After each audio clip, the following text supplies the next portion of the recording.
பாசியம் நண்பர் ரவி தமிழ்வாணன் புத்தக கண்காட்சியில் பேச வேண்டும் என்று கூறிய பொழுது சரி என்று கூறிவிட்டேன். பிறகு வைகோ அவர்களுடன் பேசப் போகிறீர்கள் என்றார்கள். பிறகு தலைமை என்றார்கள். இது விபரீத விளையாட்டு என்றேன். கல்லடி கிடைக்குமா கசையடி கிடைக்குமா என்று தெரியவில்லை என்றேன். வைகோ அவர்களை வைத்துக்கொண்டு நான் பேசுவதா என்றேன். ஏதோ 2 மேடி ஏறை விட்டதால் அவருடன் பேசி அதுக்கு உண்டான தகுதி வந்து விடுமா என்று அவரிடம் கேட்டேன். எழுத்தாளர் பத்திரிகையாளர் என்று தனி அறையில் தனி ஆவர்த்தனம் செய்வது வேறு, ஆயிரக்கணக்கான மக்கள் நடுவே வைகோ போன்ற சிறந்த பேச்சாளர் அவருடன் பேசுவது என்பது வேறு என்பது எனக்கு நன்றாகவே தெரியும். இது அரசியல் மேடை இல்லை, நீங்கள் அவசியம் வர வேண்டும் என்றார்கள். நான் ஏதோ ஓரமாக அமர்ந்து அவர் தமிழை ரசிக்கலாம் என்று இருந்தேன். என்னை இன்று இங்கு அச்சப்பட வைத்த பாப்பாசி அவர்களுக்கு என்னுடைய நன்றி. 25-26 ஆண்டுகளுக்கு முன்பு டெல்லிக்கு ஒரு பத்திரிகையாளனாக நானும் ஒரு அரசியல்வாதியாக எம்பியாக திரு வைகோ அவர்களும் ஒரே விமானத்தில் பயணம் செய்தோம். 2.5 மணி நேரம் கழித்து புதுடெல்லி விமான நிலையத்தில் இருவரும் இறங்கிய பொழுது மிகுந்த நண்பர்களாக இறங்கினோம். அருகருகே அமர்ந்த இருக்கைகள் எங்களை இணைத்து வைத்தன. அன்று முதல் இன்று வரை அந்த நட்பு தொடர்கிறது. மதிமுக துவங்கிய போது மிஸ்டர் கிளீன் என்ற என்னுடைய இந்தியா டுடேவின் ஆங்கில கட்டுரை என் மனதில் தோன்றியதை எழுதினேன். அது அகில இந்தியாவிலும் அதற்கு மிகப்பெரிய வரவேற்பு இருந்தது. India today, junior Vikatan, Hindu போன்ற பத்திரிகைகளில் ஊடகங்களில் நான் தலைமை பொறுப்பில் இருந்த பொழுது என்னை மிகவும் உற்சாகப்படுத்தியவர் புரட்சி புயல் அவர்கள். ஆகவே அவர் மீட்டிங்க்கு போக போகிறாரா என்று நண்பர்கள் கேட்ட பொழுது வைகோ மீட்டிங் வைகோ என்றார்கள். அதுக்கு நான் கூறினேன், அவர் என்னை தைரியமாக இந்த மேடைக்கு அழைப்பதற்கு காரணமே அவர் என்னை பார்த்துக் கொள்வார் என்ற நம்பிக்கையில் என்று கூறினேன். அமெரிக்காவில் குடிபெயர்ந்த பிறகு பல முறை நியூயார்க்கில் மணிக்கணக்காக பேசுவோம். அவர் வந்திருக்கிறார். சிகாகோ மாநகரில் 4 ஆண்டுகளுக்கு முன்பு என் நண்பர் பல்வந்த் சிங் ஏற்பாடு செய்திருந்த விழாவில் அமெரிக்க அதிபர் ஒபாமா அவர்களை சந்தித்த ஒரே தலைவர் வைகோ அவர்கள். எஸ் வி கேன் என்று ஒபாமா கையெழுத்து போட்டு கொடுத்த புத்தகத்தை அதை அவர் வாங்கும் பொழுது அதை உலகறிய செய்வதில் எனக்கும் ஒரு சிறிய பங்கு உண்டு. அமெரிக்க தமிழர்கள் மனதில் நீங்கா இடம்பெற்ற வைகோ அவர்கள் பாசத்திற்கும் அவர் எங்கள் மீது கொண்டிருக்கும் பாசனத்துக்கு அளவே இல்லை. சென்னைக்கு வந்தால் அவர் இல்லத்தில் கண்டிப்பாக ஒரு விருது ஒன்று உண்டு. ஐக்கிய நாடுகள் சபையில் நான் பல்வேறு உலக தலைவர்களை சந்தித்து பேசியிருக்கிறேன். அதில் நார்வே அமைச்சர் எரிக் சோல்ஹேம் மிகவும் நல்ல நண்பர். அவர் எப்பொழுது என்னை சந்தித்தாலும் mister Vaiko how is he, எப்படி இருக்கிறார்கள் என்று கேட்பார். அவரை பற்றி நலன் விசாரிப்பார். கனடா எம்பிக்கள், இங்கிலாந்து அமைச்சர்கள், டிஜிடியின் தலைவர் விஸ்வநாதன் ருத்ரகுமார் என்று உலக நாடுகளில் பலவற்றில் இருக்கும் நட்பு வட்டாரத்தை கண்டு நான் பலமுறை வியந்திருக்கிறேன். மற்றற்ற மகிழ்ச்சி அடைந்திருக்கிறேன். என் நிகழ்ச்சிக்கு என்னை அழைத்ததற்கு உங்கள் அனைவருக்கும் நன்றி. திராவிட இயக்கத்தின் தன் நிகரற்ற தலைவரும் கலிங்கம்பட்டி தந்த கருத்தாளனுமான திரு வைகோ அவர்களை சொல்லாற்றல் என்ற தலைப்பில் சொல்லாட அன்புடன் அழைக்கிறோம். சுதந்திர தேவதைக்கு தேவையெல்லாம் புரட்சிக்காரர்கள்.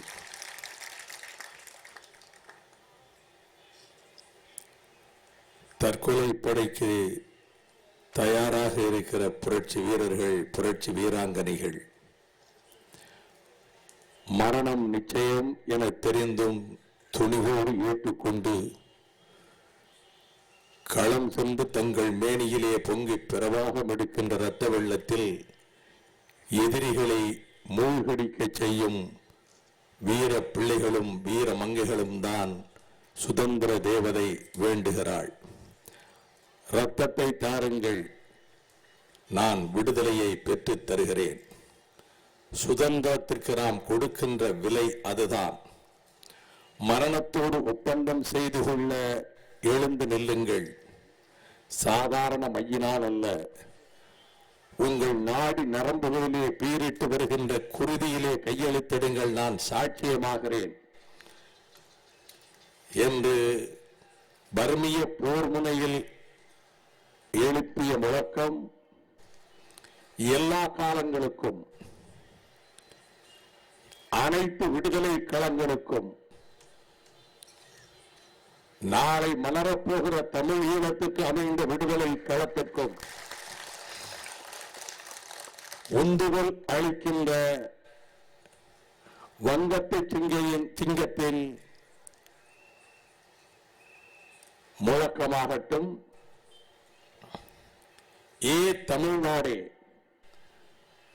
தாழ்ந்த தமிழ்நாடே, தன்னை மறந்த தமிழ்நாடே, தேய்ந்த தமிழ்நாடே, தன் மானமற்ற தமிழ்நாடே, கலையை உணராத தமிழ்நாடே, நன்றி கெட்ட தமிழ்நாடே, கடவுளின் லட்சணத்தை அறியாத தமிழ்நாடே, மருளை மார்க்கம் என்று எண்ணுகிற தமிழ்நாடே, சோர்வுற்று கிடக்கின்ற தமிழ்நாடே, வீறு கொண்டு எழு, உண்மை கவிகளை போற்று, உயிர் கவிகளை போற்று, உணர்ச்சி கவிகளை போற்று, புரட்சி கவிகளை போற்று, புத்துலக சிற்பிகளை போற்று என்ற பேரறிஞர் அண்ணா அவர்களின் உணர்ச்சி முழக்கமாகட்டும். இவற்றுக்கெல்லாம் இலக்கண வகுத்து சுழல் வண்ணம் சோர்விலும் நஞ்சான் அவனை இகழ் வெல்லல் யாருக்கும் அரிது என்ற வள்ளுவர் பெருந்தகையின் விளக்கமாகட்டும். அதனை நினைவூட்டுகின்ற விதத்தில் சொல் ஆற்றல் எனும் தலைப்பில் உரையாற்றக்கூடிய உன்னதமான சந்தர்ப்பத்தை சென்னை புத்தக காட்சியில் இந்த அறிவு திருவிழாவில் லட்சக்கணக்கானவர்கள் தங்கள் கூர்த்த மதிக்கு பட்டதீட்டுகின்ற விதத்திலே நூல்களை தேடி எடுக்கின்ற அரங்கங்களின் அருகாமையில் இந்த எளிய வாய்ப்பை வழங்கி இருக்கின்ற தென்னிந்திய புத்தக விற்பனையாளர்கள் மற்றும் பதிப்பாளர்கள் சங்கமான பப்பாசி அதனுடைய நிர்வாகிகளே, இந்த நிகழ்ச்சிக்கு தலைமை தாங்குகிற என் இனிய நண்பர் நியூயார்க் தமிழ்ச்சங்கத்தினுடைய தலைவர் பிரகாஷம் சுவாமி அவர்களே, வரவேற்புரை நிகழ்த்திய பபாசியின் பொருளாளர் அரு வெங்கடாசலம் அவர்களே, நன்றி சொல்ல இருக்கிற நிர்வாக குழு உறுப்பினர் முருகன் அவர்களே, பபாசியின் தலைவர் ஆர்.எஸ். சண்முகம், செயலாளர் வைரவன், துணைத் தலைவர் ராம லட்சுமணன் உள்ளிட்ட அன்பிற்குரியவர்களே, புத்தகங்களின் படைப்பாளிகளே, புத்தகங்களின் படிப்பாளிகளே, புத்தகங்களின் பதிப்பாளர்களே, புத்தகங்களின் விற்பனையாளர்களே, அன்புடைய தாய்மார்களே, அருமை பெரியோர்களே, பத்திரிகையாளர்களே, ஊடகவியலாளர்களே, சிறந்தாழ்ந்த வணக்கம். ஒளியை போல காற்றை போல ஒளியும் எல்லையற்ற சக்தி வாய்ந்தது. வைகரை கலைந்து பொழுது புலருகிற வேளையில் காற்றோடு காற்றாக நாத வெள்ளமாக பரவி வருகிற பறவைகளின் ஆவோல ஒலி, மலை இடையே வீழ்ந்து தாவி வருகின்ற அருவியின் ஓசை, கடல் அலைகளின் ஆரவார இரைச்சல், இவையெல்லாம் இயற்கை தந்திருக்கின்ற சீதனங்களாகும். கண்டத்திலே இருந்து வெளிப்படுகிற சத்தத்தை கொண்டு தங்களை பறவைகளும் விலங்குகளும் அடையாளப்படுத்திக் கொள்ளுகின்றன. அந்த ஓசையை கொண்டே நாகரீகம் வளர தொடங்கப்பட்டதற்கு பின்னர் மங்கள வாழ்த்து என்றும் அமங்கலத்தினுடைய அடையாள சொல் என்றும் பின்னாளிலே பகுத்தான். கூகையின் கூவுதலை, ஆந்தை அலறுவதை, நரிகள் ஊளையிடுவதை புலாக்கணத்தின் எச்சரிக்கை என கருதினார். காவல் காக்கும் குக்கல் குலைப்பதும், அரண்யம் அதிர சிங்கம் கர்ஜிப்பதும், வீரத்தின் பாய்ச்சலுக்கு புலி உருமுவதும், அஞ்சிட மாட்டேன் என்று யானை பிளிருவதும் உறுதியின் உறுப்பு விதிப்பாடுகளாக கருதினார்.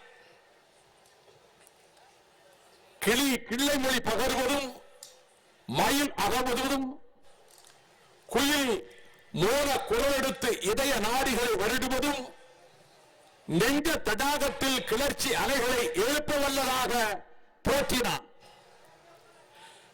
மனதிலே நினைப்பவற்றை சைகை மூலமாக சக மனிதனுக்கு சக மனுஷிக்கு புலப்படுத்தியவன்.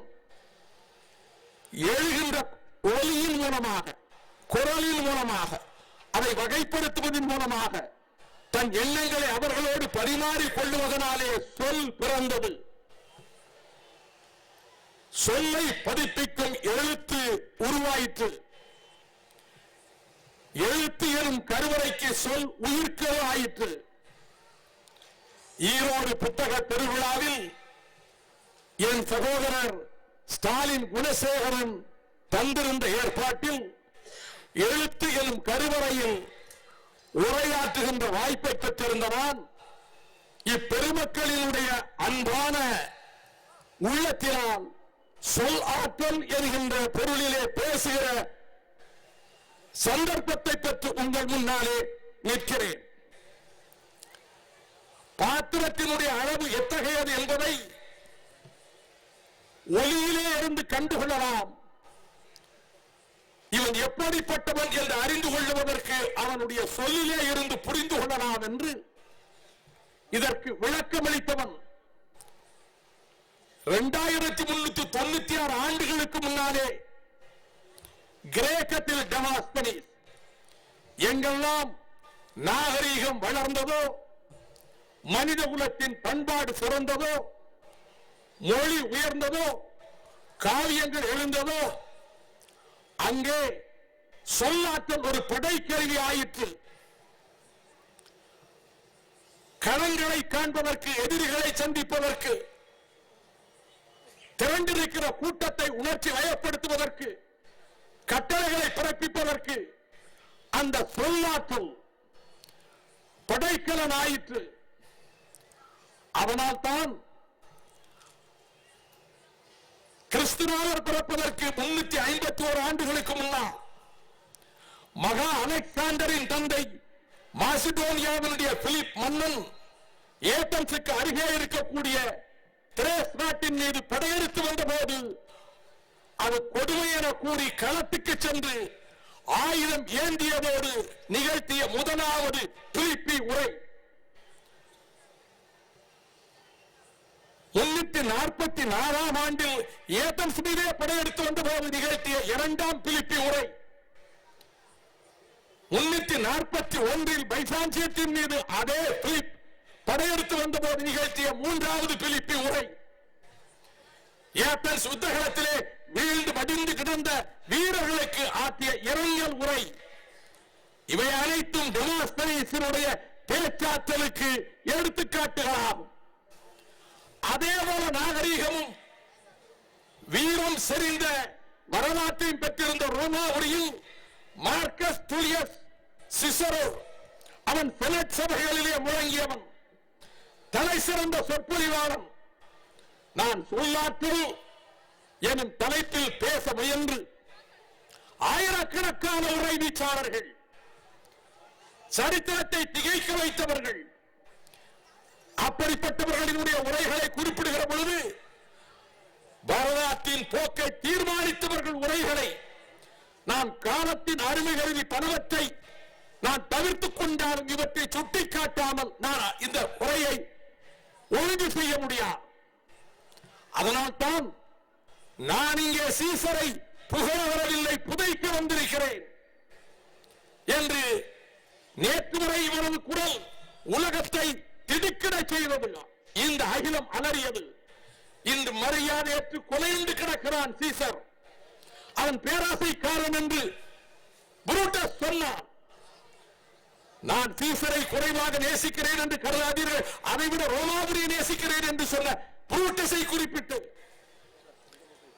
அவன் கண்ணியமானவன், ஆனால் அவன் பேராசைக்காரன் என்று கூறினாரே. லூப்பர்கால் திருவிழாவிலே 3 முறை நான் முடிசீட்ட முயன்ற போது மறுதளித்த ஜூலியஸ் சீசரா பேராசைக்காரன்? இதோ அவன் எழுதி வைத்திருக்கக்கூடிய மரண சாசனம் என் கையில் இருக்கிறது. ஆனால் இதை நான் வாசிக்க மாட்டேன்.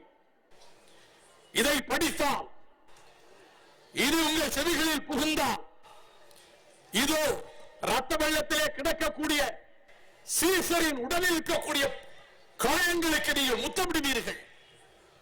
உங்கள் கைக்குட்டைகளால் அந்த ரத்தத்தை நனைய வைப்பீர்கள். எனவே நான் வாசிக்க மாட்டேன். சொல்லாற்றல் கிரேக்கத்தில் ரோமில் இருந்தது என்பதற்கு அந்த ஆற்றலை புலப்படுத்துவதற்காக ஷேக்ஸ்பியர் இதை எழுதினார். அதனால் தான் அதன் பிறகு அதை வாசிக்க வேண்டும் என்று ஒரு குரல் கொடுத்த போது அவன் இந்த ரோம் நாட்டில் இருக்கக்கூடிய ஒவ்வொருவனுக்கும் 75 பவுன் உங்களுக்கு வழங்கியிருக்கிறார். உத்தியான வனங்கள், மாளிகைகள், டைவர் நதிக்கு அப்பாலே இருக்கக்கூடிய அனைத்து இடங்களையும் ரோம் மக்களுக்கே தந்துவிட்டான்.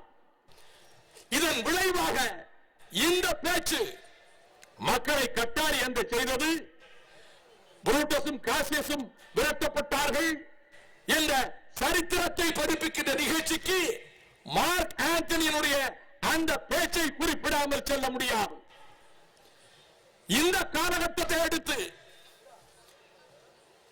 இதோ சென்று கொண்டிருக்கக்கூடியவர் தச்சன் மகன் கப்பர்நகூமிலே, நாசரேத்திலே, எருசலேத்தின் வீதிகளிலே உலகுகின்ற தச்சன் மகன் பேசுகிறார். ஆனால் இது குறித்து 1953 வருடம் அக்டோபர் மாதம் 16ஆம் தேதி ஹவானா நீதிமன்றத்திலே பாகிஸ்தான் சர்வாதிகாரத்தில் அமைக்கப்பட்ட கூண்டுக்குள்ளே நின்று கொண்டு சூன்ய புதை வெளியிலே என்னை நிரந்தரமாக அழிப்பதற்கு இங்கே சதி நடந்து கொண்டிருக்கிறது. என் குரலை ஒடுக்க முயல்கிறீர்கள். இந்த குரல் ஒடுங்காது. கண்டம்மி, என்னை தண்டியுங்கள், ஆனால் வரலாறு என்னை விடுவிக்கும் என்று முழக்கமிட்ட பிடல் காஸ்ட்ரோ தன் மனதை மிகவும் பாதித்த பிரசங்கம் என்று அந்த மலையின் சரிவிலே நின்று கொண்டு துயரப்படுகிறவர்கள் பாக்கியவான்கள், சார்ந்த குணமுடையவர்கள் பாக்கியவான்கள், இரக்கமுள்ளவர்கள் பாக்கியவான்கள், நீதியின்பால் பசிதாக உள்ளவர்கள் பாக்கியவான்கள், நீதியின்பால் துன்பப்படுகிறவர்கள் பாக்கியவான்கள் என்ற இயேசுநாதரினுடைய பிரசங்கத்தை சொல்லின் நாட்களாக கோடானு கோடி நெஞ்சங்களில் ஊடுருவுகின்ற சொல்லாக இருந்தாலும் அதில் இதயம் கவர்ந்த பிரசங்கம் என்று புரட்சியாளர்கள் குறிப்பிட்டவராலே அவரை நான் தெரிவித்தேன். இதே காலகட்டம் 2000 ஆண்டுகள். அதனால் தான் கேட்டார் பிடிக்கும் தகையமாய் கேளாரும் வேட்கும் மொழிகிறாம் சொல் என்றார் வள்ளுவர். விரைந்து தொழில் கேட்கும் ஞானம் நிறந்து இனிது சொல்லுதல் வல்லார் பெரியது. சொல்லுக சொல் அச்சொல்லை பிரிதோர் சொல் வெல்லும் சொல் இன்மை அறிந்து. நாவன்மை குறித்து சொல்வன்மை குறித்து 10 குறைப்பாக்களை திருக்குறள் வகுத்தவென்றார்.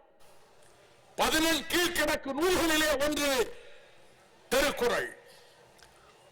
அந்த 11 கீழ்கணக்கு நூல்களில் ஒன்றுதான் ஏலாதி. ஏலாதியை தந்தவர் கனிமேலாதியர். அதிலே 26வது பாடல், மாண்டமைத்து ஆராய்ந்து மதிவரப்பே வன்கண்மை ஆண்டமைந்த கல்வியே சொல்லாற்றல் பூண்டமைந்த காலமறிகள் தூதுவருக்கு ஞானம் அறிந்த புகழ். இது 11 கீழ்கணக்கு நூலில் ஏனாதியில் சொல்லாற்றல் தான் தூதுவருக்கு மதிவனப்பு இருக்க வேண்டும், தோற்ற பொலிவு இருக்க வேண்டும், காலம் அறிய வேண்டும், அவரிடம் சொல்லாற்றல் இருக்க வேண்டும் என்பதை 2000 ஆண்டுகளுக்கு முன்னாலே எழுந்த தமிழ் பருவல் குறிப்பிடுகிறது. வாதிடும் மன்றங்கள் இருந்தன, அரங்கங்கள் இருந்தன. ஆச்சரியமாக இருக்கிறது. காலிப்பட்டினத்தை கடியலூர் உறுப்பினங்கண்டனார் பட்டினப்பாறையிலே வர்ணிக்கிறாரே, அவர் விவாத அரங்கங்கள் இருந்தன அந்த பூம்புகாரிலே. ஆம், பல்கேள்வி பல்கேள்வி துறைபோகிய பல்கேள்வி துறைபோகிய தொல்லானை நல்லாசிரியர் உரல் குறித்து எடுத்த உருகள் கொடியும் கொடிகள் கட்டப்பட்டிருந்தன. அங்கே விவாத அரங்கங்கள் கொடிகள் கட்டப்பட்டிருக்கும். இந்த கொடிகள் கட்டப்பட்ட இடங்களில் சான்றோர் பேசுகின்றனர், விவாதம் எழுப்புகின்றனர், கேள்விகள் தொடுக்கின்றனர், பதில் விடுக்கின்றனர். பட்டினப்பாறை உயிர்ப்பிரகடனார் விவரித்த காவிரிப்பும் பட்டினத்தை அதை கருப்பராக கொண்டு எழுதினார் இளங்கோவடிகள். மகவனன் நாட்டு வாழ்வாய் வேந்தன் பகை புறத்துக் கொடுத்த பட்டிமண்டபம் என்றாரே, அது குறித்து மணிமேகலை தீட்டிய சீத்தரை சாத்தரா அந்த மணல் பரப்பை சொல்லுகிறான். இந்திர விழா நடக்கிறது. காவிரிப்பும் பட்டினத்திலே நடக்கிறது. அல்லங்காடியும் நாளங்காடியும் பூத சதுக்கமும் பால வண்டமும் இடம்பெற்றிருந்த காவிரிப்பும் பட்டினத்திலே இந்திர விழா நடக்கிறது. அவர் சொல்லுகிறார், தன்மணல் பரப்பிலும் தாழ்வரும் பொதியிலும் புண்ணிய